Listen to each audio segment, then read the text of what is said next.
Have any specific issues or questions on chapters 8 or 9 before I get started? I'm assuming everybody just wants kind of a brief overview. No topics of great concern? Okay.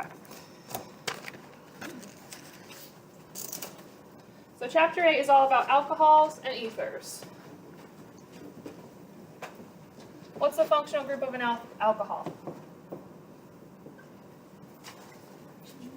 Oh, yeah, I did. Did it? Hydroxyl. A hydroxyl group. And what is a hydroxyl group? OH. OH, very good. How about an ether?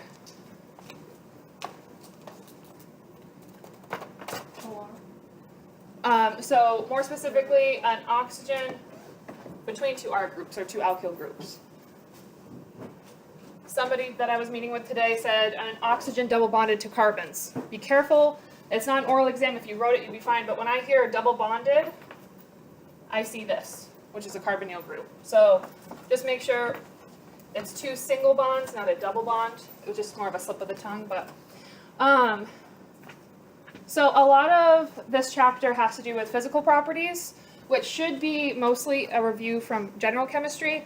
I think pretty much the add-on to both these chapters, you have a lot of reactions and what to know for those. So in terms of alcohols, physical properties, you should understand solubility, boiling point, and general shape. I do want to spend some time on shape just because hybridization is different between oxygen and carbons. So let's talk about that first. So if we had, okay, just a typical alcohol. He could ask you what the orbital hybridization of this alcohol is. Okay, for those of you that were here 2 weeks ago, we talked about orbital hybridization of carbons. Does anybody want to take a stab at what the orbital hybridization of this oxygen is?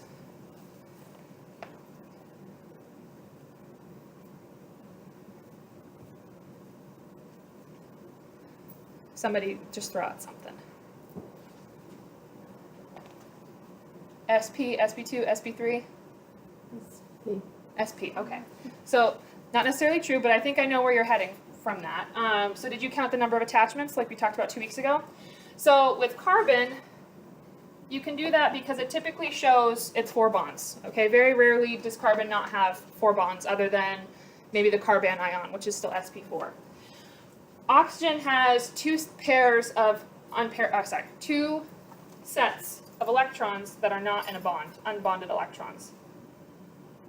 And you have to treat these as attachments. So if we have 2 bonded attachments and 2 non-bonded, that's 4 attachments, which would be what orbital hybridization? 4 attachments, sp3.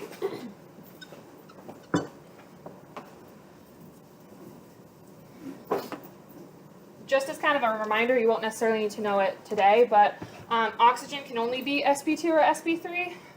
If we look at this oxygen here, we have 2 pairs of unbonded electrons and 1 carbon. So this would be an sp2 oxygen.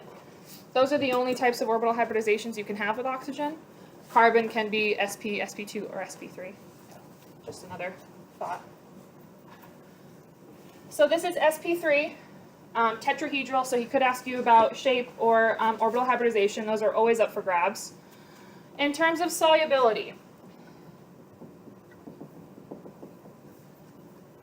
okay, looking at the functional group, is this polar or non-polar? Polar. Polar. How do you know that? Is it more negative than the Exactly. So the oxygen itself is more electronegative, so it's going to pull the electron closer to it, making the oxygen more negative and the hydrogen more positive. Absolutely. So this is a polar functional group. So would alcohols typically be soluble in water if they're polar, like dissolves like? There is, however, a cutoff point because remember, the more carbons you add, the more non-polar portion you have. I think he might have said something, at some point the tail starts to wag the dog, right? So the more carbons you add to this alcohol, the less influence this polar group is going to play in how it dissolves. feel like I lost some of you there. Is everybody with me still? Do I need to repeat that? So would that not be polar anymore? Right, so the cutoff is actually 4 carbons. So less than or equal to 4. If you have more than 4 carbons, so example 5 carbons, there's too much non-polar in that molecule. The OH group isn't going to be able to kind of account for all of those. Okay. In terms of boiling point, okay, what type of intermolecular forces can OH groups have? Who knows what I mean by intermolecular forces? So, for example, we have London forces, dipole-dipole, hydrogen bonds. Does this ring a bell for anybody? Okay. Has anybody not heard of any of these? Okay. So, this is actually an order of strength. Okay.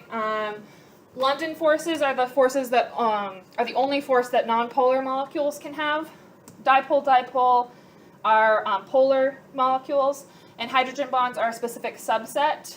So only certain molecules can have hydrogen bonds. Alcohols are one of these molecules. And basically you have hydrogen bonds anytime you have nitrogen, oxygen, or fluorine bonded with a hydrogen. So alcohols have the ability to hydrogen bond, which means they have extremely, extremely high boiling points. If you refer to Dr. Cosper's notes on the first page, there's a little box and it says boiling points. At the very bottom you have methane, which is just CH4. Okay? So that would be considered nonpolar because you have carbons and hydrogens bonded together. That has a boiling point of negative 162 Celsius. You can see on the other end of that spectrum water. So you have oxygen bonded with 2 hydrogens. This actually has the ability to make 2 hydrogen bonds. That has a boiling point of 100 degrees Celsius. And the smallest alcohol, methanol, has a boiling point of 65. So the same number of carbons as methane, but over 100 degrees higher boiling point. That's because of the hydrogen bond. Okay? You don't need to memorize these boiling points, but it's just kind of a reference. The stronger the intermolecular attraction, the higher the boiling point.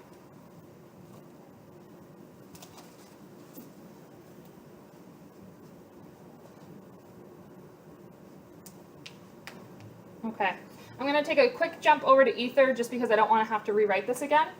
So if we're looking at ether, okay, would this molecule, remember that R is just a carbon-containing group, would this molecule be considered polar or nonpolar?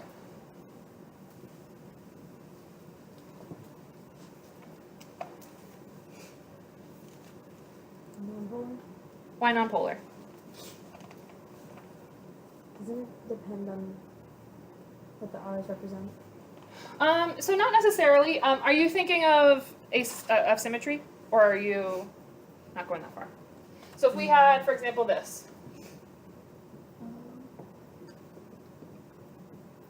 Okay, so oxygen bonded to 2 carbons. Oxygen is more electronegative than carbon is, so you'd have a negative charge and a slightly positive charge there. So this would be a polar molecule.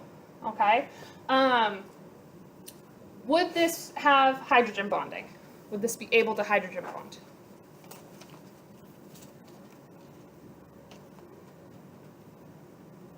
See somebody shaking their head. Do you know why? Just a guess? Is it because it's not like directly attached to the H? Though? Exactly. So we don't have a nitrogen, oxygen, or a fluorine bonded to a hydrogen. So we can't have hydrogen bonds. It still is able to have dipole-dipole, which still makes fairly high boiling points, For example, if we were looking at this exact one here, the boiling point is negative 23. So not nearly as high as methanol, even though it has 2 carbons versus the one here. Oh, I put it in the wrong place, sorry.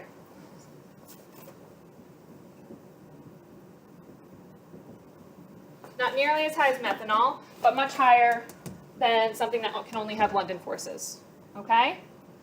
So ethers are still polar, some solubility, probably a little bit less. I think it's, I don't know if he actually goes into it. I don't think there's a clear number of carbons for ethers in terms of solubility. And in terms of boiling point, slightly higher boiling point, but can't hydrogen bond, so not as high as alcohols. Okay? In terms of physical properties, does that kind of make sense for everybody? Okay. He will expect you to classify alcohols. So you can either be primary, secondary, or tertiary. This marker.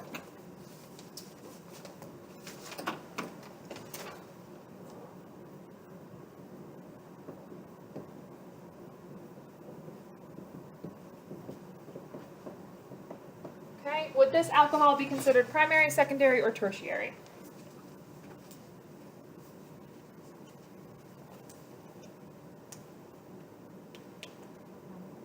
Primary?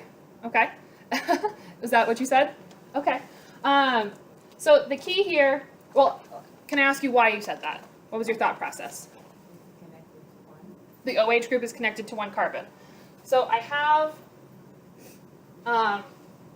essentially, all OH groups are only going to be connected to 1 carbon. Okay? So it's going to look like all of these are primary. But your focus isn't actually on what's connected directly to the OH group. It's what's connected to this carbon. Okay? So you have 2 carbons. So this is a secondary alcohol. I will say it's a very common, every student does that at least once on the quiz. So what if we had,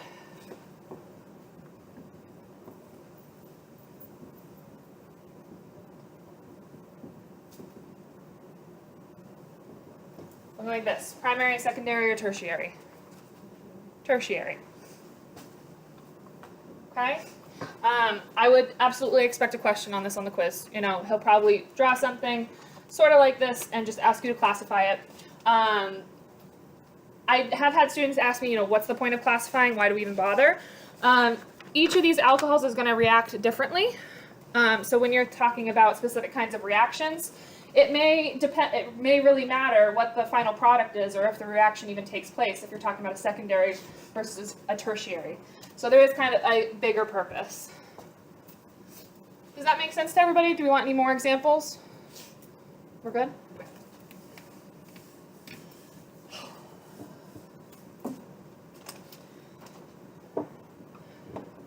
Anybody want to take a stab at the term amphoteric?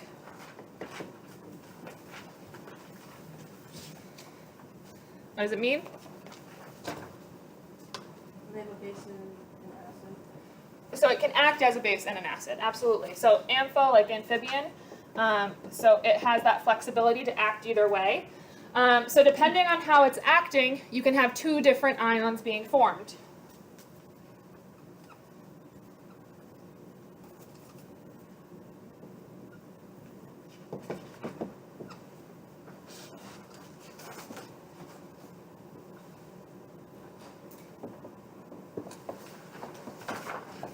Okay? If we take an alcohol and we react it with a strong base, okay? So that means the alcohol is acting like an acid, right? What do acids do with protons? Do they donate them or do they accept them? One more time? Acids, so what do acids do with protons? Do they donate or do they accept? They don't. They donate, okay? So again, thinking of a proton as just an H plus ion, if, how do I put this? If the alcohol is acting like an acid, it's going to donate a proton. It's going to lose a proton, okay? and that's going to leave it with a negative charge. Anybody remember what the negatively charged ion is called? Anion? What was that? Anion? An anion, more general. I'm talking more specifically. What's the specific name for this ion? Alkoxide? Sorry for these markers. It's pretty terrible. So alkoxide ion is the negative version of this alcohol, okay? So when you remove that proton, you're left with a negative charge, which is an alkoxide ion. On the flip side, if you react it with a strong acid, the alcohol is going to act like a base. Bases accept protons from the environment, so we're going to add an H plus ion, which is going to make the whole thing positive. This one is an alkyl oxonium ion. You definitely need to remember those terms. You will get questions where you probably have to fill in the blank, okay? And you'll need to know, kind of match it with the charge. So alkoxide is negative, alkyl oxonium ion is positive. That's definitely should be in your memory. In terms of best ways to remember these, other than just memorizing, I try to compare them to ions that have similar names and charges. So again, this is a little bit from general chemistry, but hydroxide ions are OH negative ions. I don't know if you're familiar with that, if you've ever seen that before.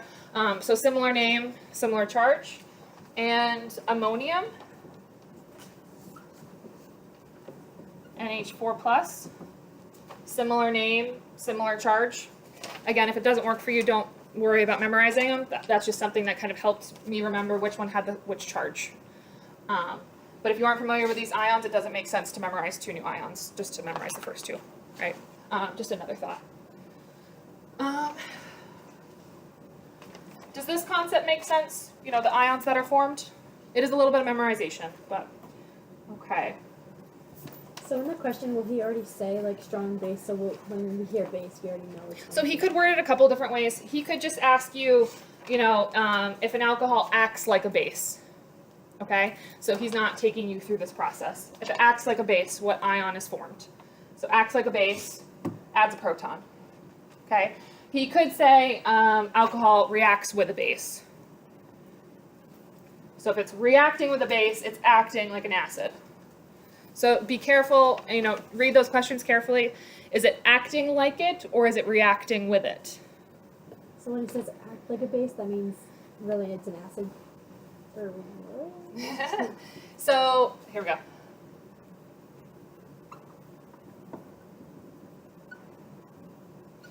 Acts like base, reacts with an acid. Oh, okay. Acts like acid. Reacts with a base.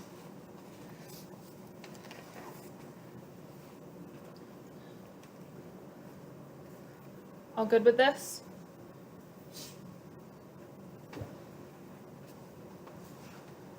Okay.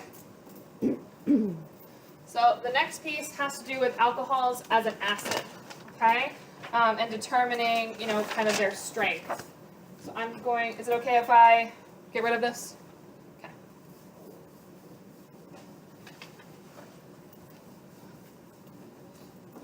So there are two characteristics that determine how strong an acid is, okay? The first is branching. Okay, and that's just how many carbon-containing groups are around, basically the classification, so primary, secondary, tertiary. So if you look at Dr. Cosper's notes, you have methanol, and then primary, secondary, tertiary. No, this is not.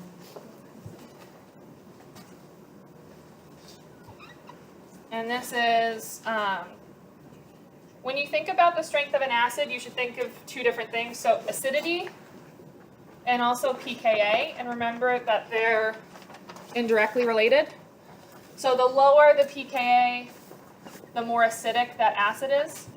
I only say that because he could ask you about acidity, but he could also ask you about relative pKa.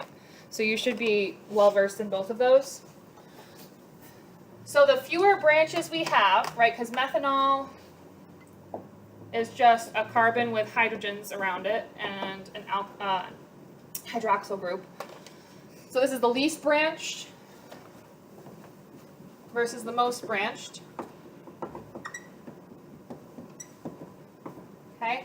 As we remove these branches, we get stronger acids with lower pKa's. So methanol is considered the strongest acid out of these ones.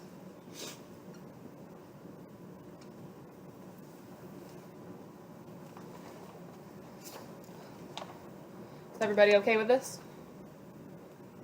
Okay, so that's the first characteristic. The second one is something called the inductive effect.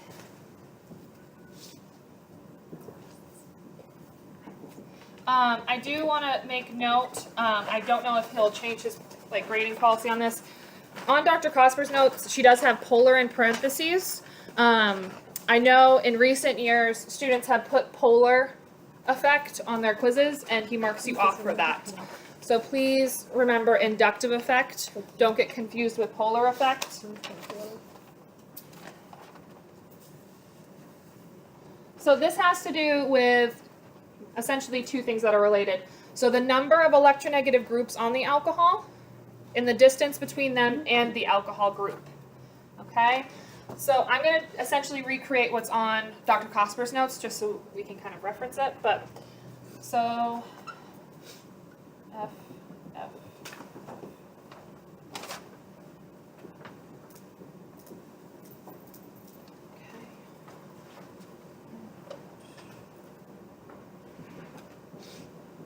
I'm going to simplify it just a little bit just so you can kind of see.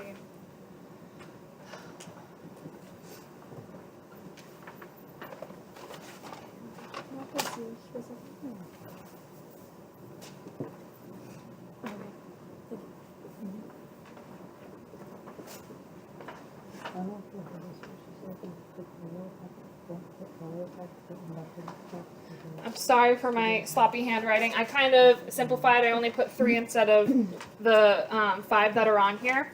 But I am going to put the relative pKa's. I want to say this one's around 16. This one is 12.4. This one is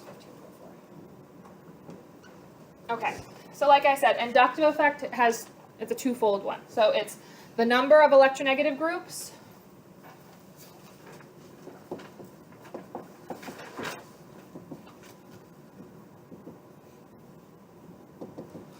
and the distance between those groups and the alcohol group.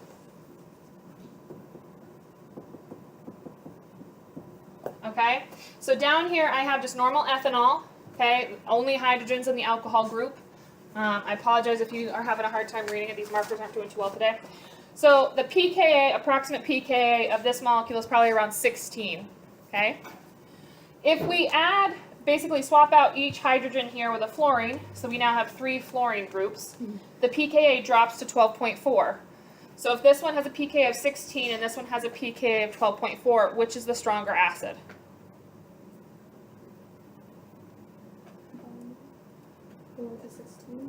So remember, pKa and acidity are indirectly related.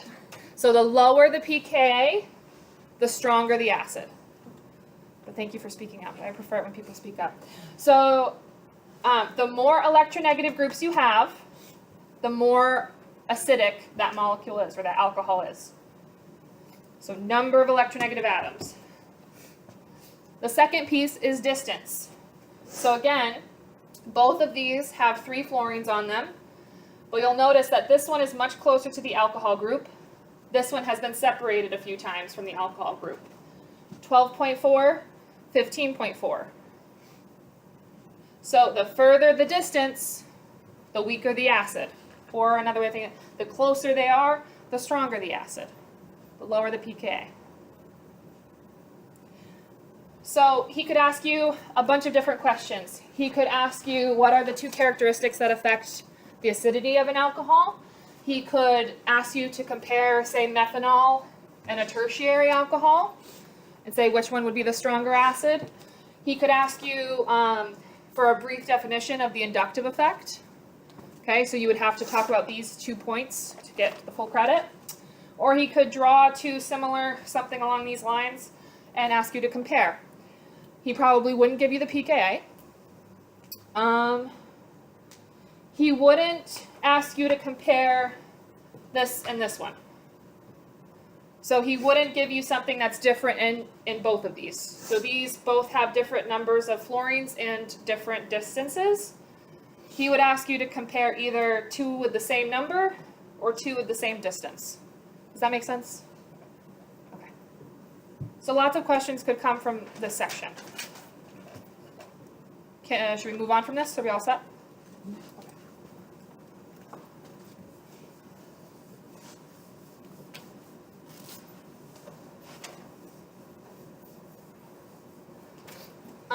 The next section is industrial sources of alcohols, and it talks about synthesis reactions for methanol, ethylene glycol, and ethanol.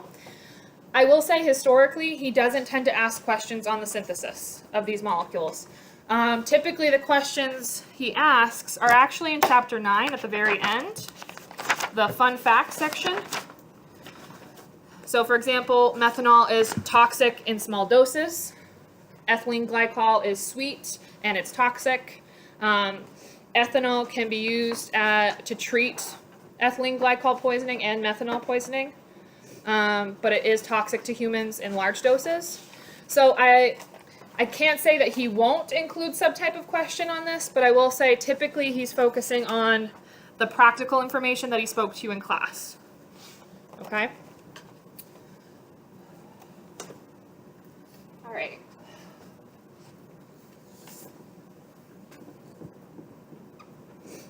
So, redox reactions with alcohols. This should be a little bit of a review from general chemistry. So, typically you need to know what the oxidation products are of each type of alcohol. So, we'll have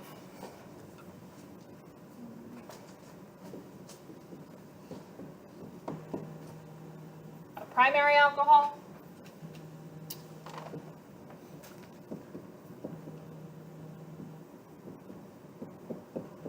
I'm not going to draw in the hydrogens just for time, but those are where things are.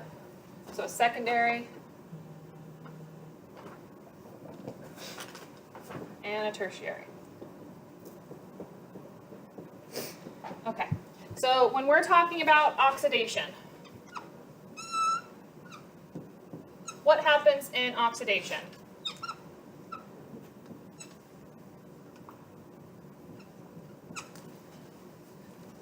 Typically, something is added, something's taken away. Anybody remember this from regular chemistry? Hydrogen bonds. Is that taken or Take taken? Good. So lose carbon-hydrogen bonds. What do you gain? oxygen. Good. Carbon-oxygen bonds. Comes right from the name. Excellent. And in reduction, just the opposite, right? So we're going to lose carbon-oxygen bonds and gain carbon-hydrogen bonds. Well, sorry. So I'm actually going to move this over a little bit, leave that up there.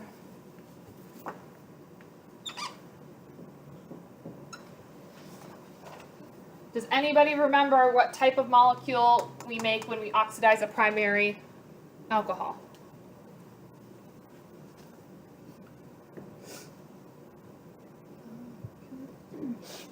No guesses? Okay. So we're going to just do it in real time, just so you can kind of see where the final product comes from. So we're going to gain a carbon-oxygen bond. So essentially what we're going to do is add a bond between the carbon and the oxygen. Now we have to remove some hydrogens, okay? How many bonds does oxygen typically make? 2. Excellent. How many does it have right now? 3. So we have to remove a hydrogen there. How many bonds does this carbon have? 5. How many does it normally have? 4.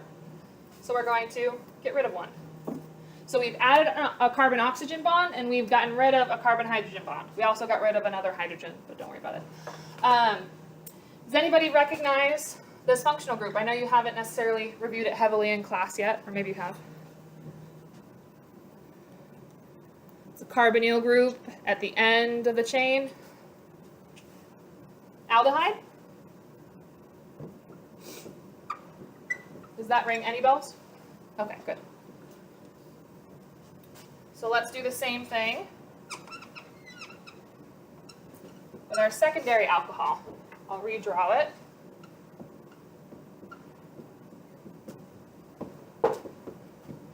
Okay, so again, we add a carbon-oxygen bond. We have to remove the hydrogen from the oxygen and a hydrogen from the carbon. So this still has a carbonyl group, very similar to the aldehyde, but this one is in the middle of the chain. Anybody remember what that one's referred to as? Starts with a K? Ketone. Ketone, great. Some helpful tips for remembering this. So when I think of aldehyde, okay, the carbonyl group is at the end of the chain, which means the carbon must be bonded to a hydrogen, and there's a hydrogen in it. So aldehyde, carbon bonded to a hydrogen. Ketone, the O is in the middle of the word, and the carbonyl group is in the middle of the chain. Helpful way to remember it. Okay, let's look at tertiary.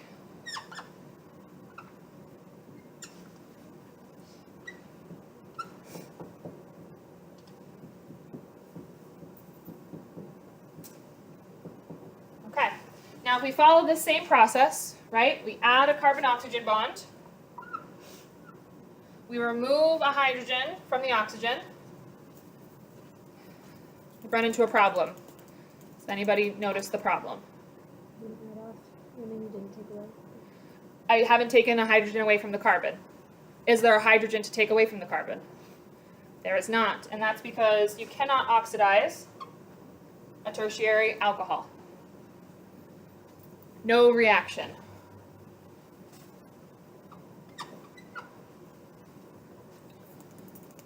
It's very likely that he will give you at least one of these questions. He could give you a specific alcohol, like a classification, and just say what's the final product when you oxidize, okay? I do want to point out, so redox reactions, if you oxidize one way, the reverse reaction is always reduction. So he could potentially start with an aldehyde and say, what's your final product if you reduce an aldehyde? Primary alcohol. So you should understand this forwards and backwards.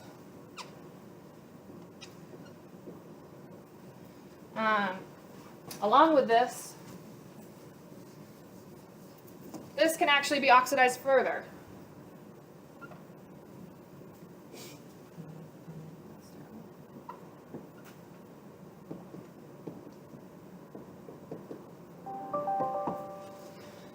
So add a carbon-oxygen bond. I can't break this carbon-carbon bond, so the only place that I could put that would be here. And it actually comes out as an OH group because the oxygen likes to have another bond. Anybody recognize this functional group? Carbonyl group with an OH group attached to it?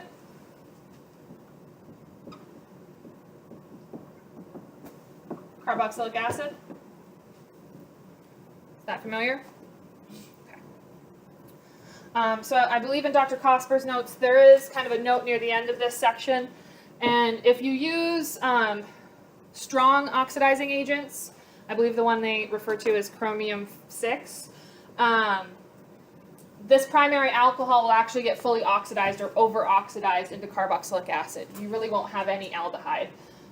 If you use a mild oxidizing agent, you will get an aldehyde. He does list off, I think it's 2 oxidizing agents, CR6 and PCC. I will say it's not a huge focus, but I can't say that he's never asked a question about those. So it might be good to just remember that those are oxidizing agents. But you will definitely get some sort of question regarding if you have this and you oxidize it, what's your final product?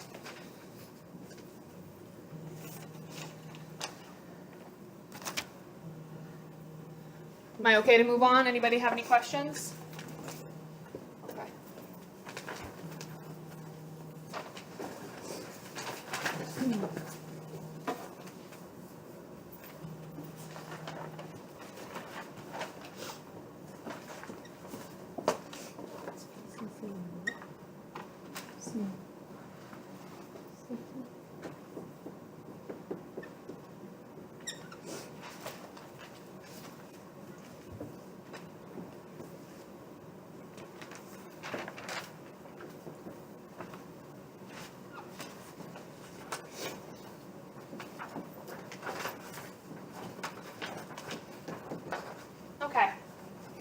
this is the reaction that's on the next page. And interestingly enough, you're actually going to be doing this in lab and organic too, so I don't really know why it's brought up in this section, but you will see this again. So this is our starting product, okay? So we have that double bonded here again, that double bonded carbon-oxygen group. Does anybody remember, is this an aldehyde, a ketone? Careful. So aldehyde is at the end of the chain, right? So it has a hydrogen attached to it. I know it's weird because it's cyclic. Keep answering questions though. You're helping me out. So this carbon is in between two other carbons. So that makes it a ketone. Okay?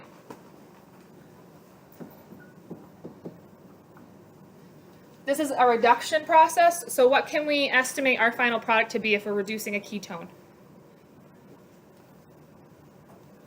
Secondary alcohol. Secondary alcohol. Very good.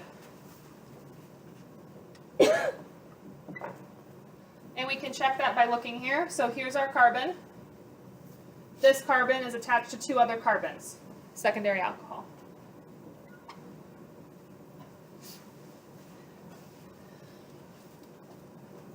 In terms of questions on this, and I'm not sure if he just talks about it to introduce it really, I think what's the focus in your lab when it does come is actually the ratio between your two reactants, so your ketone and your reduction reagent, and understanding how many of these ketones this can reduce.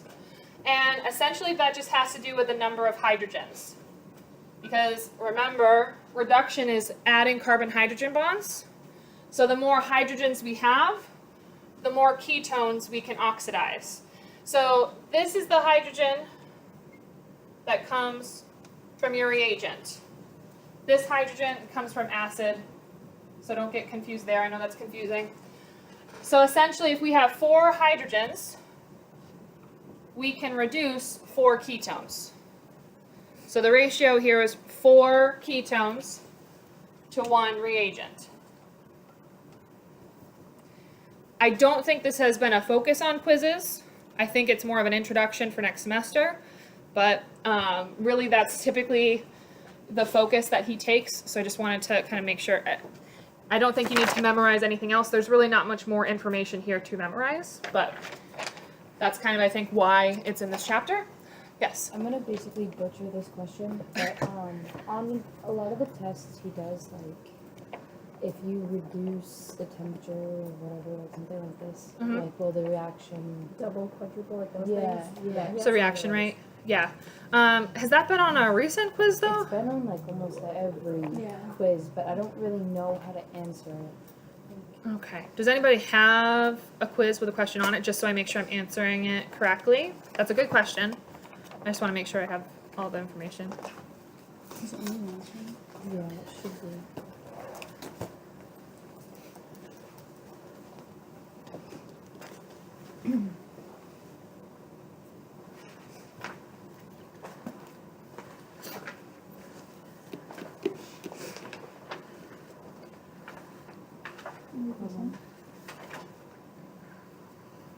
Yeah, like questions like that. Like 17.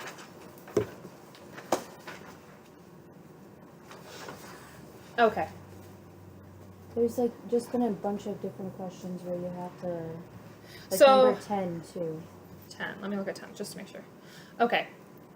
I was thinking, okay, when you said reaction will speed up a certain amount, that's a very specific type of question, which you probably won't get very many on because that's referring to chapter 2, which talked about the Arrhenius equation.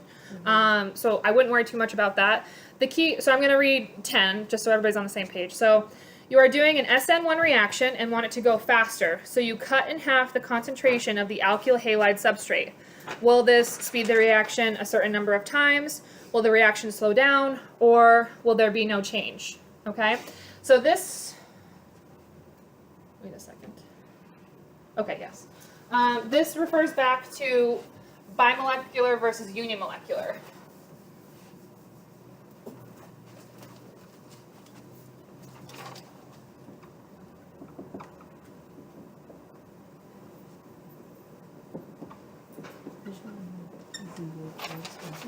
So bimolecular is when the concentration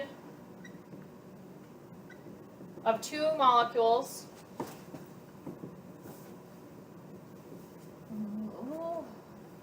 influences the rate.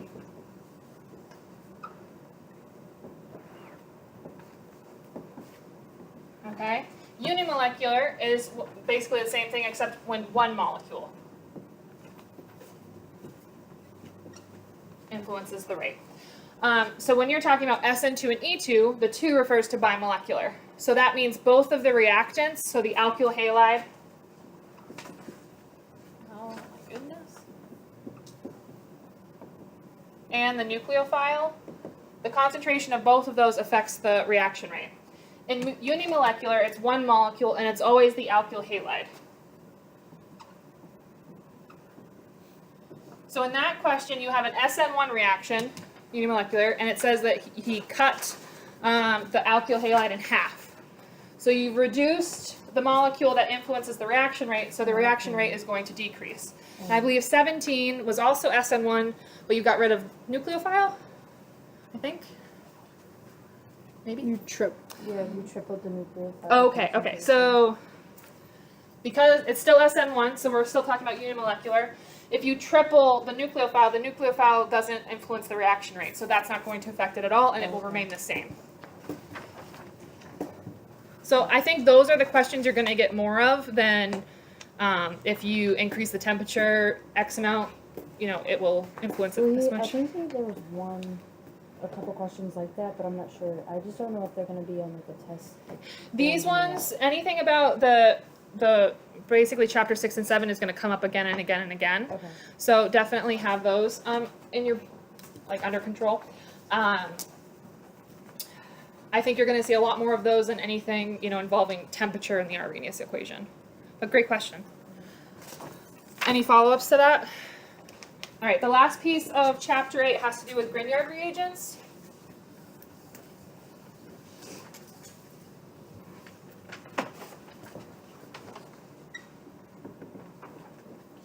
Oh my goodness, this is terrible. Can anybody even see this?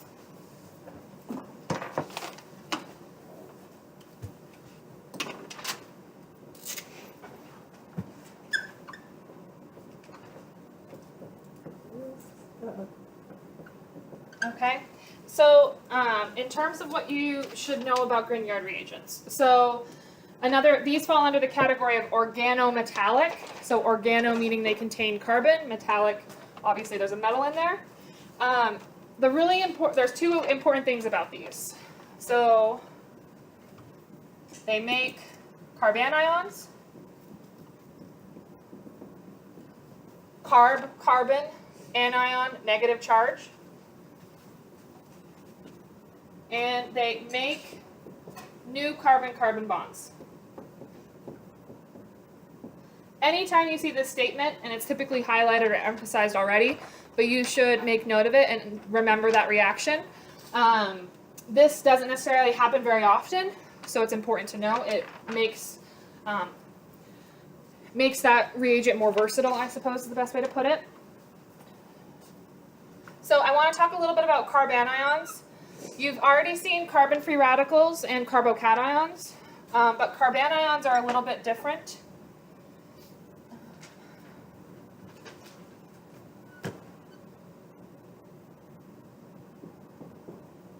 So essentially, I'll draw out the reagent just so you can see it. So we have, again, organometallic, so a carbon is the organic part, metallic, your magnesium, and technically bromide's in there too. So because we have a metal and a non-metal, this is truly more of an ionic bond. So you end up with this very, very positive magnesium bromide, and it makes the carbon fairly negative. So even though it's technically drawn like this, it really acts more like this. So the magnesium is still attracted, but the bond is it's almost not even there because the electrons have essentially moved completely to one side. I do want to do some quick comparisons to carbocations and carbon-free radicals. There are some differences. So in terms of hybridization, so both of these, because they don't have an unbonded electron pair, right? We either have no electrons or only one. These both are only sp2. We treat them like they only have 2 attachments. Because we have, just like with the oxygen, we have an unbonded pair of electrons. This is actually sp3. We treat it like it has 4 attachments.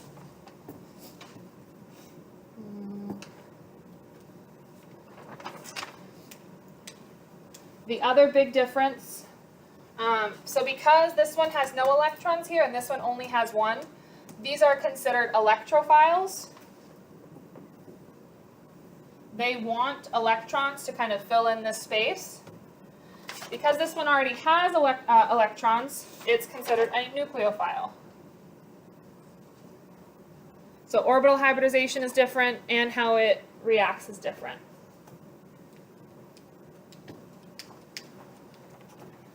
So Grignard reagents, know this term. You will probably get asked a fill in the blank question. They're known for making carbanions and making new carbon-carbon bonds, and the difference between carbanions and what you've already learned. Is this okay? Okay, I want to kind of illustrate the reaction at the bottom here.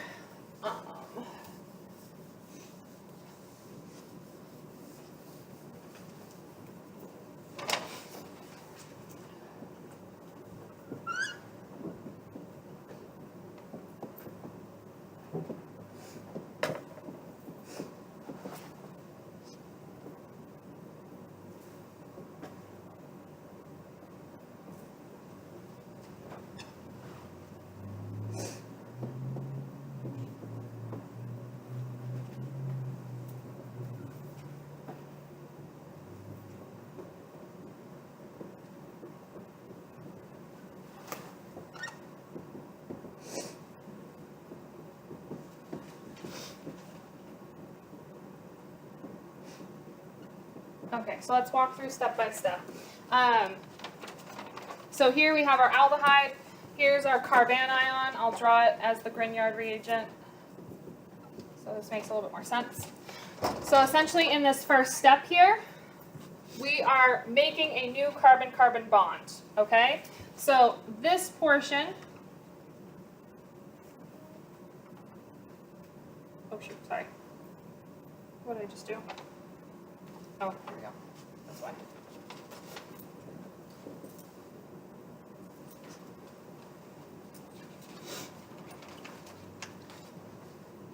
This portion, if I had better markers, is this portion. So this carbon is this carbon right here, CH2, CH3.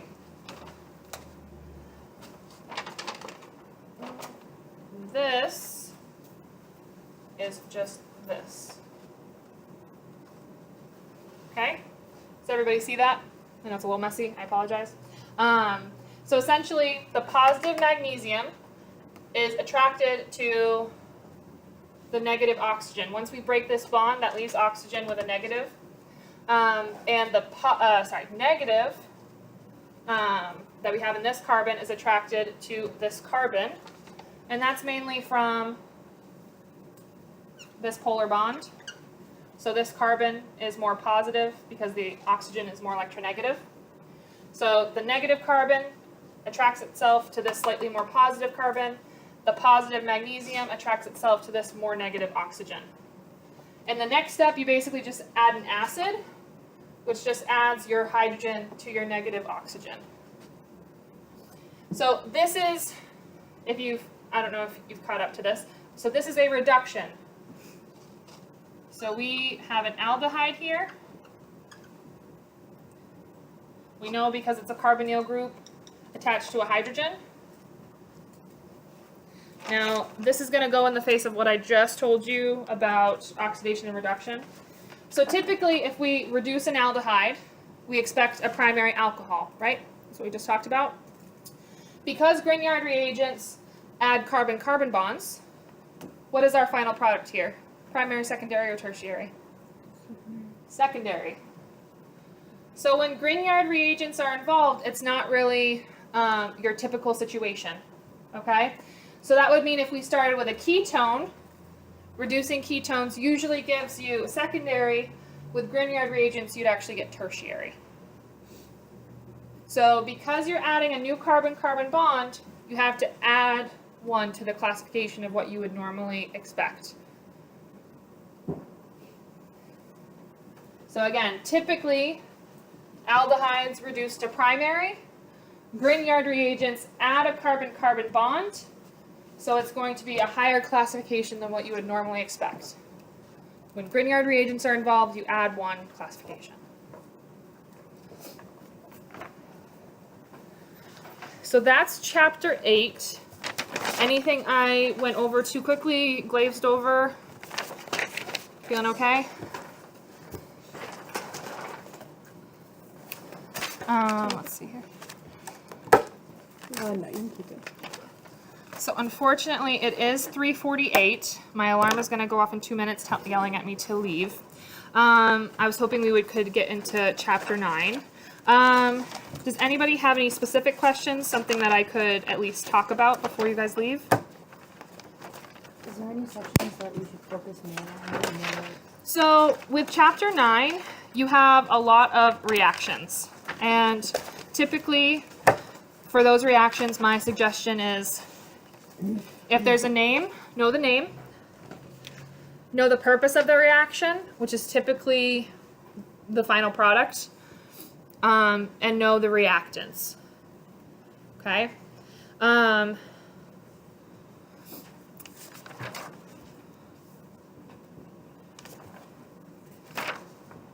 I will throw out one hint because it tends to confuse people even if they understand the information really well.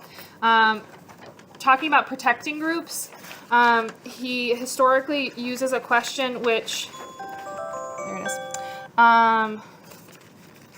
Instead of asking about like protecting groups in terms of chemical or reaction, he asks, it's something about either bodyguards or the mafia, the mob, something along those lines.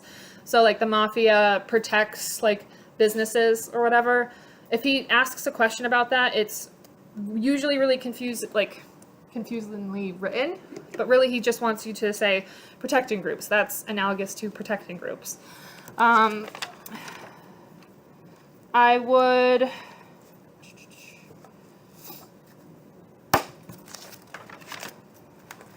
say you're probably going to get, if I'm looking at Dr. Cosper's notes, the first 3 pages.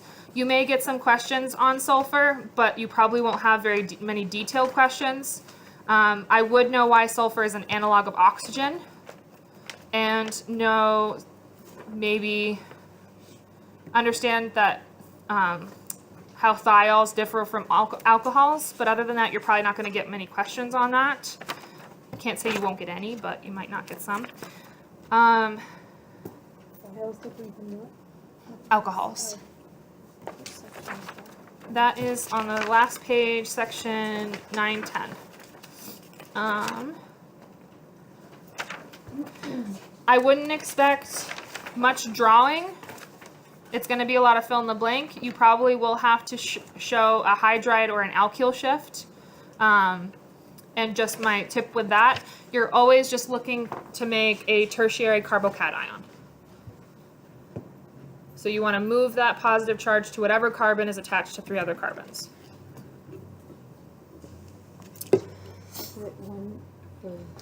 For hydride or alkyl shifts.